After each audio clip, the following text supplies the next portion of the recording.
hope you all are very good, right? So welcome to my new video for this class, right? So I will be dealing with chapter 6, application of derivatives. Okay, so as we all know that CBSE has reduced 30% of the entire syllabus, right? So some of the topics are also deleted from chapter 6, application of derivatives, and in that the deleted portion is my rate of change of quantities is totally deleted from your syllabus. That is the exercise 6.1, right? So exercise 6.1 is totally deleted. Next, we are not dealing approximations, that is exercise 6.4. So these two topics are entirely deleted with examples, and rest all are included in chapter 6, application of derivatives, right? So today we will be dealing with the introduction part and also with the topic increasing and decreasing functions, right? So I hope till now in chapter 5, continuity and differentiability, you have learned about how a function is continuous and how a function is differentiable, right, in closed and open intervals. So once that is entirely clear to you, the concept of continuity and differentiability for a function is very much clear to you.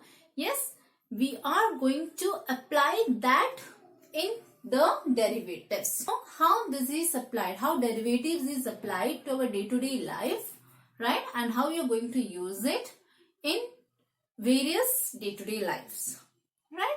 So we are just having an application of continuity and differentiability. Yes, it is the same process. We are just applying that differentiability in our derivatives, right? Application of derivatives. So it must be very clear to you what are the things, what is continuous function and how are a continuous function differentiable, right? So these two things should be very much clear to you. After that, only you can understand about application of derivatives. So in this chapter, we will be dealing about increasing and decreasing functions, right? Next, tangents and normals and maxima and minima. Okay, so these are all the application. Tangents and normals, I hope you have studied it in equations, straight lines. Now, how they are applicable in derivatives. Okay, so we will be learning it in very clear, right? So let us move on to our first topic, that is increasing and decreasing function. So as we see the topic, right, increasing and decreasing function. Yes, the word itself tells you that a function is increasing or it is decreasing. Now, how can you say a function is increasing or decreasing, right? For example, if I am drawing the graph this way, okay? So, this is my y-axis, this is my x-axis, and my graph is this way, right? So, if I see the right, from this side, from right, as we move from left to right, you see that we are having different points. For example, this is x1, x2, x3, so many points are there, right? Yes, as we move on to the right of the number line. Yes, so if I am taking the point x1, x1 is here, and it is obvious that as we move on to the right, the number is increasing. That is, our x2 is always greater than our x1, right? For example, if I am taking in my number line to the right, 0, 1, 2. 2 is always greater than 1, right? So, as we move on to the right, from left to right, as we move on, what each point, x2 is greater than x1, x3 will be always greater than x2, right? So on.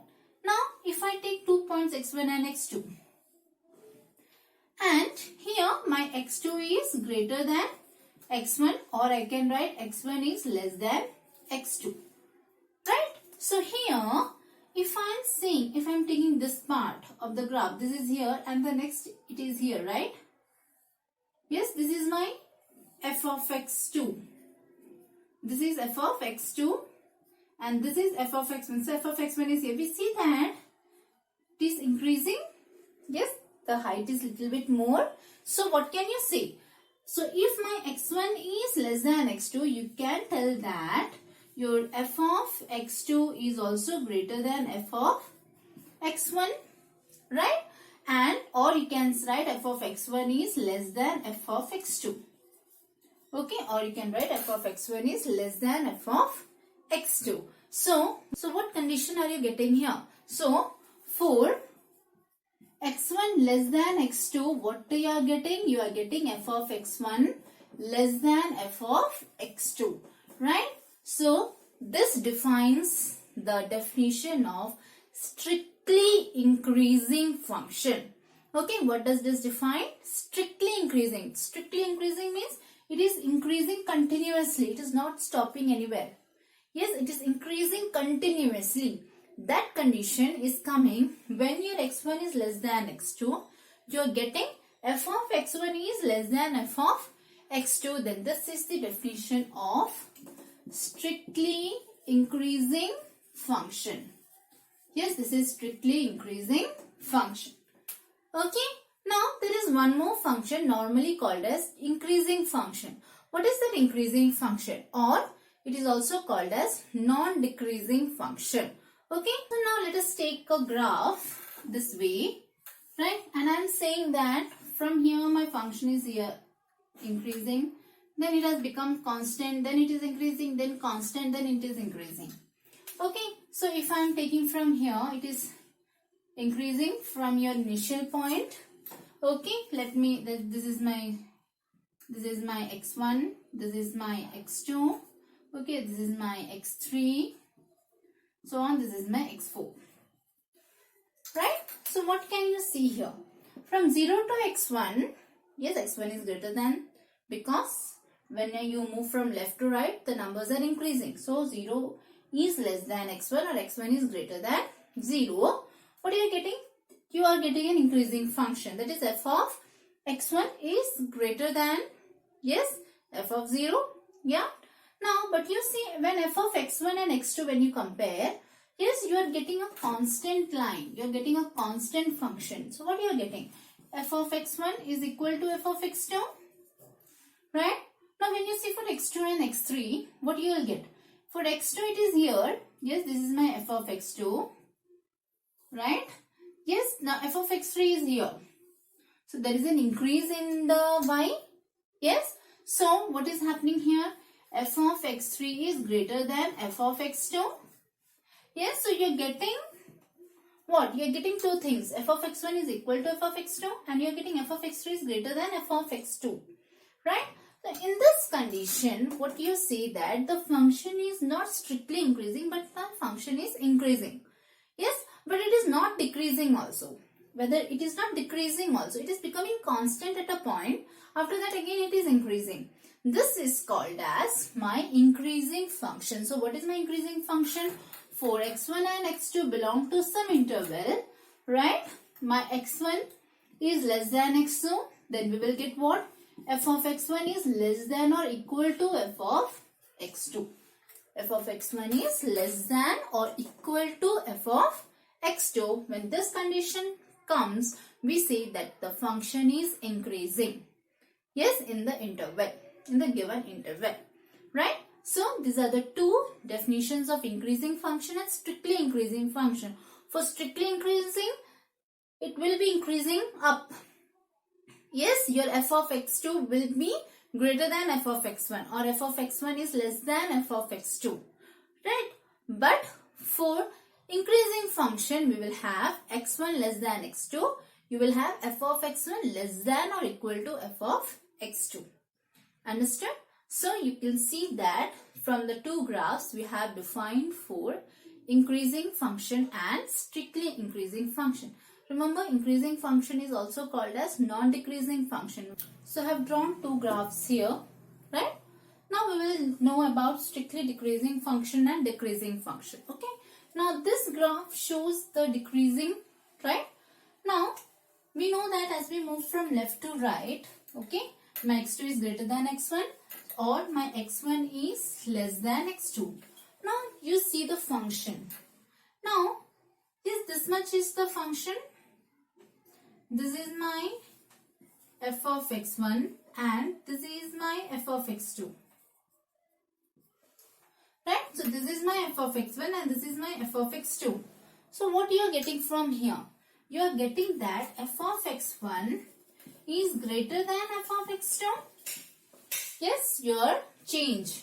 F of x1 is greater than f of x2. So for strictly decreasing function, what you will get? X1 less than x2, you will get f of x1 greater than f of x2. Okay, so this one shows f of x1 and this is your f of x2. So f of x1 is always greater than f of x2. Now come to this. In this graph, okay, you are having a staircase like graph, right? So this is the decreasing function. Now here you are seeing if x1, x2, x3 are the points. If you look into f of x1 and you look into f of x2, they both are same. F of x1 is equal to f of x2 because we are getting a constant line, right? We are getting a constant line here, right? But just look to f of x2 and f of x3. What you are getting? F of x2 you are getting greater than f of x3. Okay. So what can you say? You can say that your f of x1 is greater than or equal to f of x2.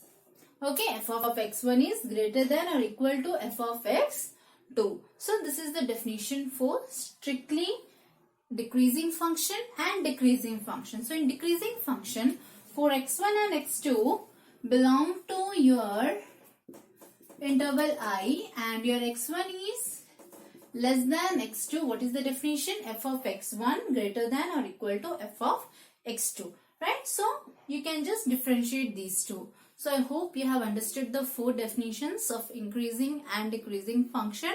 Right? So in our next video we will be looking about problems.